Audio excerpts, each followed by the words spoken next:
Australia's Prime Minister, first ever female Prime Minister, Julia Gillard, is accusing an opposition leader of being sexist. Now, just to give you some background information on this, apparently the Speaker of the House, Peter Slipper, was caught sending these salacious text messages detailing female genitalia.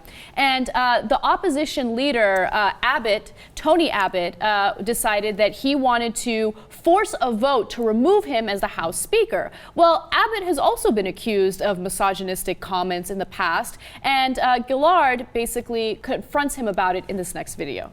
I was offended too by the sexism, by the misogyny of the Leader of the Opposition catcalling across this table. If the Prime Minister wants to, politically speaking, make an honest woman of herself, something that would never have been said to any man sitting in this chair. I was offended when the Leader of the Opposition went outside in the front of Parliament and stood next to a sign that said, "Ditch the witch." I was offended when the Leader of the Opposition stood next to a sign that described me as a man's bitch. I was offended by those things. Misogyny, sexism, every day from this Leader of the Opposition. As I watch that, I think of our president, right? And not just our president, but the way American politics, like the etiquette of American politics. And it's so unbelievably different, right? Where if Hillary Clinton, for instance, gave a speech as passionately as Gillard did in that video, ironically, they would call her shrill. They would, I mean, definitely. There's no question about it. And they'd be like, "Oh, she's lost control. She's she's panicked and out of control. And oh my God, I wonder if she has temperamental issues, etc." They can say anything they want about her, but if you fight back, and it's not just a woman-man thing. It's a Democrat-Republican thing. Republicans can say whatever they want. If you fight back, they're like, "Oh," especially if you're a woman. "Oh, there she goes." Yeah. You know how they are.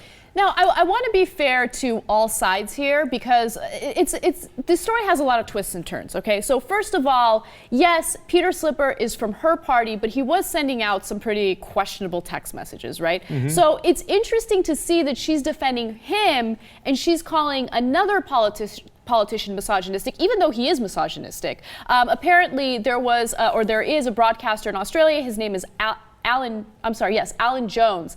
And he did this broadcast where he said that Gillard's father must have died of shame. Like he passed away and he's like died of shame because of his daughter spreading these lies, right? I'm paraphrasing, but that was the gist of what he said. Yeah, I'm sure that he was so ashamed that his daughter wound up becoming Prime Minister of Australia. Yeah, probably a good call.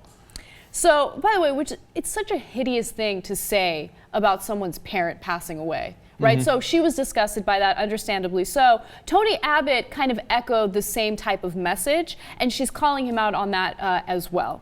And, you know, this was a very passionate speech. It went on for a while. In fact, we have another clip where she continues to kind of tear him apart. Let's watch. Well, can anybody remind me if the Leader of the Opposition has taken any responsibility for the conduct of the Sydney Young Liberals and the attendance at this event of members of his front bench? Has he taken any responsibility for the conduct of members of his political party and members of his front bench who apparently, when the most vile things were being said about my family, raised no voice of objection?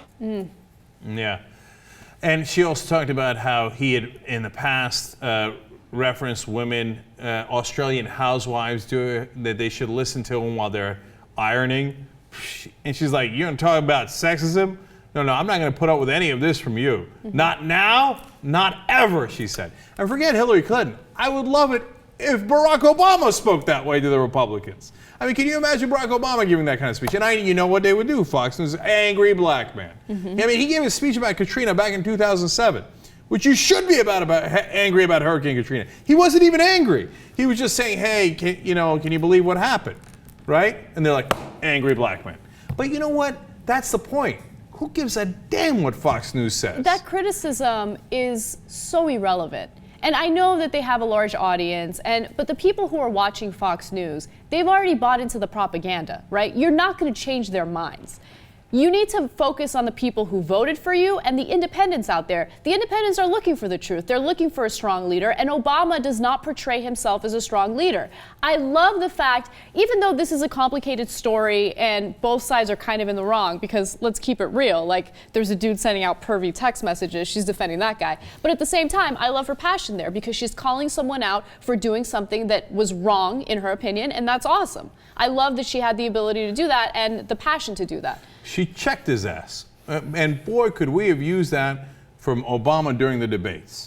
Hey, can you imagine if he says to Romney, hey, listen, you are not telling the truth about pre-existing conditions. Your plan does not cover that. You would leave 89 million Americans without health insurance on your plan.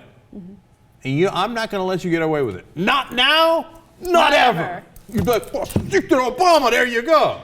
Yeah. Instead, we can't have politicians like that. All the liberals, progressives, Democrats in this country. Well, let's see what happens in the next debate. But I love Julia Gillard, and I wish our politicians would learn a thing or two from her.